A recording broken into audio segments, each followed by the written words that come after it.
Ինչու փակվեց Նուր TV-ն։ Շատ դժվար է պահել մշակութային հեռուստաալիք, որը չունի որևէ քաղաքական ուղղորդում եւ միայն հիմնադրված է այն նպատակով, որպիսի արտադրի մշակութային, հայրենանպաստ, ընտանիքահեն բովանդակություն եւ մենք փորձեցինք անել դա մոտավոր 5 տարի եւ որոշեցինք, որ արդեն ժամանակն է, որ մեր ռեսուրսները ուղենք այլ բարեգործական մշակութային ծրագրերի։ Կբացեք մի քիչ շակերտների, ինչ հիմնական խնդիրների եւ դժվարությունների առաջ եք կանգնել։ Ցավոք այսօր գովազդատուները նախընտրում են այն բովանդակությունը, որը իրականում այնքան էլ արժեքահեն չի եւ լինելով մշակութային հեռուստաալիք մենք ունենք այդ դժվարությունը գովազդատուների հետ եւ ես իրենց լիովին հասկանում եմ, որովհետեւ խնդիրը այստեղ ընդհանուր է եւ կարծում եմ, որ նման մշակութային նախագծերի համար ավելի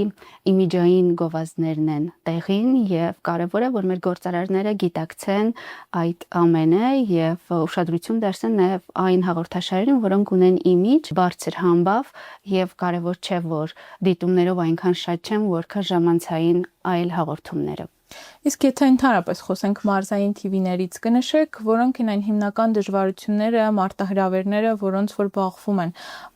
մարզային TV-ները։ Շատ կարևոր խնդիրներից է նաև այն, որ ինչպես բոլոր հեռուստաընկերությունները,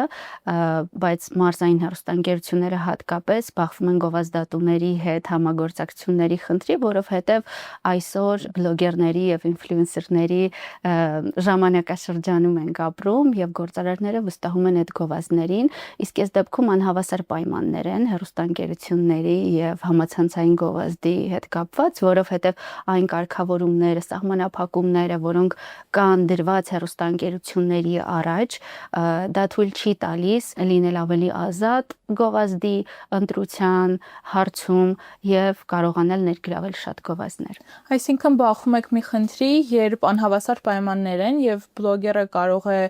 սոցցանցերում անել յուրաքանչյուր բան ինչ մտքին գա, իսկ դուք շատ լուրջ սահմանափակումների մեջ եք, որտեղ գտնում եք կարգավորման տակ։ Այո, եւ այս խնդիրն արդեն անհավասար պայմանների արդյունքում էլ ստեղծում է իրավիճակ, որ չեն ունենում հեռուստաընկերությունները հատկապես մարզային գովազդներ եւ դժվար է լինում ապահովել նույն անձնակազմի կարիքները եւ կարողանալ պահել լավագույն մասնագետներին քեզ մոտ։ Ինչով էր Նուր TV-ն տարբերվում մյուս հեռուստաընկերություններից, հատկապես եթե խոսենք երեխաների համար նախատեսված բովանդակության մասին։ Նուր TV-ն, ինչպես արդեն ասացի, մշակութային հեռուստաալիք է եւ չունի որևէ քաղաքական ուղղորդումներ, եւ մեր նպատակը հիմնադրման օրից եղել է այն, որ ստեղծենք մի հարթակ, որտեղ կկարողանանք խոսել արժեքների մասին, խոսել մշակույթի մասին, բայց այդ ամենը անել իհարկե ավելի թեթև ժամանցային տարբերակով, որովհետեւ գիտակցում ենք, որ ոչ մեկ էլ չի ուզում լսել երկար դասախոսություններ եւ դա նորմալ է, պետք է հասանելի լինի մշակույթը,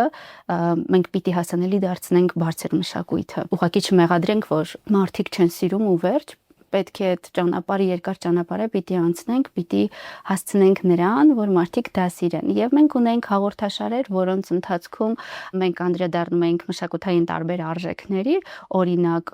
գինու մշակույթին, օրինակ բարբառներին, ու այդ հաղորդումները արվում էին շատ թեթև, ժամանցային, հանգիստ եւ մտերմիկ միջավայրում, որը արդեն հաճելի էր դառնում հեռուստադիտողին եւ շատ լավ հետադարձ կապ ենք մենք ստացել միշտ այդ ամենից։ Իսկ ինչ եք կարծում այսօր Հայաստանում մանկական եւ կրթական տեղական բովանդակության պակաս կա եւ ընդհանրապես ինչպես է այդ խնդիրը ազդում երեխաների վրա։ Շատ կարևոր հարցի եք անդրադառնում, որովհետեւ երեխաների կրթությունը եւ ուղղորդումը այստեղ արդեն շատ կարևոր է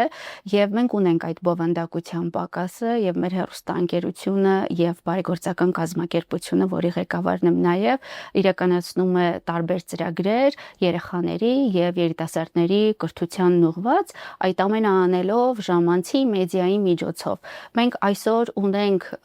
բովանդակություն, որը կարծում եմ այնքան էլ բավարար չէ, այսինքն եւ քանակի խնդիր ունենք եւ որակի խնդիր ունենք, որովհետեւ միայն ստեղծել բովանդակություն բավարար չէ։ Երեխաները ամենամաքուր, ամենաանկեղծ, ամենաշնորհակալ եւ ազնիվ պատասխան տվող հանդիսատեսն են, լսարանն են եւ շատ կարեւոր է, որ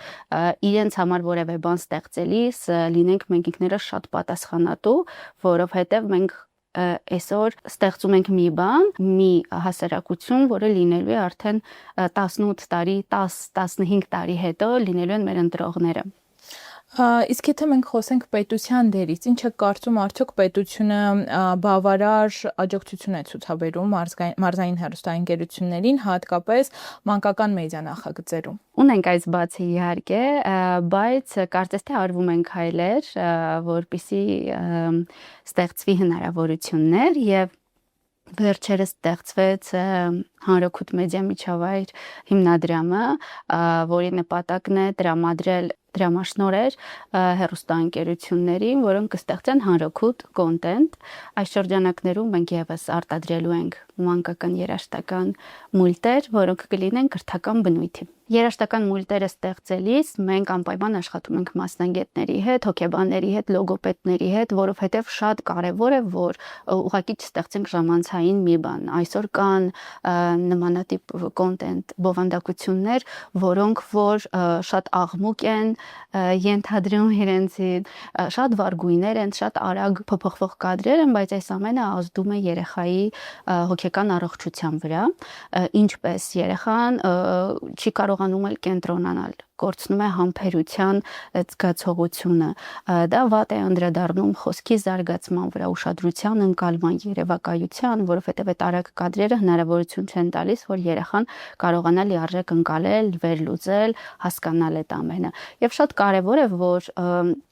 այս բովանդակությունները, որ ստեղծվում են մանկական, շատ կարևոր, ես շատ ուրախ եմ, որ ավելանում են օր-օրի, բայց շատ կարևոր է, որ անպայման լինեն մասնագետների խորհրդատվություններ եւ հաշվի առնենք այդ ամենը, որովհետև այդ երեխաները լինելու են մեր վաղվա սերունդը, ովքեր որ ստեղծելու են կենցաղ, մշակույթ, այսինքն իրենք են լինելու այն մարդիկ, ովքեր մեր տրամադրությունն են ապահովելու, եւ եթե մենք ստեղծում ենք մի բան, որը ագրեսիա է առաջացնում, չափից շատ ակտիվություն եւ երեխաներին հնարավորություն չի տալիս լինել համբերատար, կենտրոնացած, մենք վաղ կունենանք այդպիսի հասարակություն։ Դրա համար շատ կուզեմ, որ նման բովանդակություն արտադրողները անպայման աշխատեն մասնագետների հետ։ Կպատմեք նաեւ մուլտերի բովանդակության մասին։ Մենք 21 թվականին ենք սկսել մուլտերի արտադրությունը, RP Animation է կոչվում, բոլորը կրթական մուլտեր են, կրթական երաժշտական, շատ կարևորում ենք նաև երաժշտական պահը,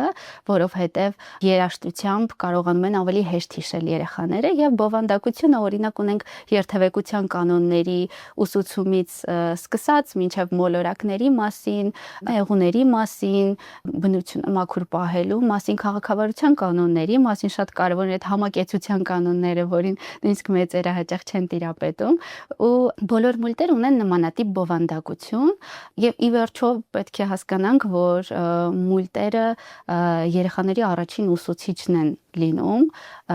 եւ շատ կարեւոր է ճիշտ ընտրություն անել եւ թույլ չտալ, որ երեխաները ունեն վատ բովանդակություն։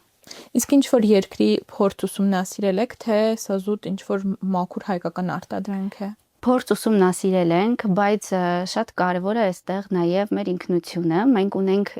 մուլտեր եւ երաժշտական հոլովակներ, որոնք մեր տոների մասին են,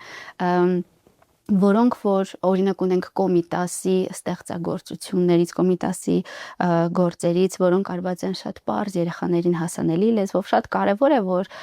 մենք միայն չվերցնենք արտասահմանյան փորձը ու պատճենենք դա, որը էլի հաճախ արվում է, կարևոր է, որ մենք անենք այն, ինչ որ ստեղծելու է հայի տեսակը եւ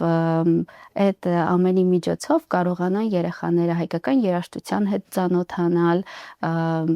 արժեքների, մշակույթի, տարազի, ուտեստների, շատ կարևոր է կարծում եմ այստեղ ազգայինը պահելը։ Վերջին հարցը այսպեսին է, 3 խորհուրդ երիտասարդներին, ովքեր ուզում են իրենց կյանքը կապել այս ոլորտի հետ։ Դժվար է այս իրավիճակում խորհուրդ տալ, որովհետև ես ներդնելով իմ կյանքից 5 տարի հիմա ինչ որ մասով թողնում եմ այս ոլորտը, բայց մի մասով, որովհետև մենք մանկական երաժշտության եւ music եւ media production այս մասը շարունակվելու է եւ երաժշտություն ու մուլտեր ենք շարունակելու արտադրել, որը մեզ համար կարևոր առաքելություն է, բայց մեդիա աշխարհ մտնելուց կարևոր է գիտակցել, որ սա այդքան էլ ազնիվ ու մաքուր դաշտ չէ եւ եթե ուզում ես մնալ ազնիվ ու մաքուր, երևի ինչ որ պահի ստիպված կլինես դուրս գալ կամ գոնե անել այնքանով, որքանով որ քո ուժերը ինքնուրույն կներեն, այստեղ կարևոր է շատ ինքնաբավ լինել։ Շնորհակալ եմ շատ հետաքրքիր զրույցի համար։ Ես նույնպես։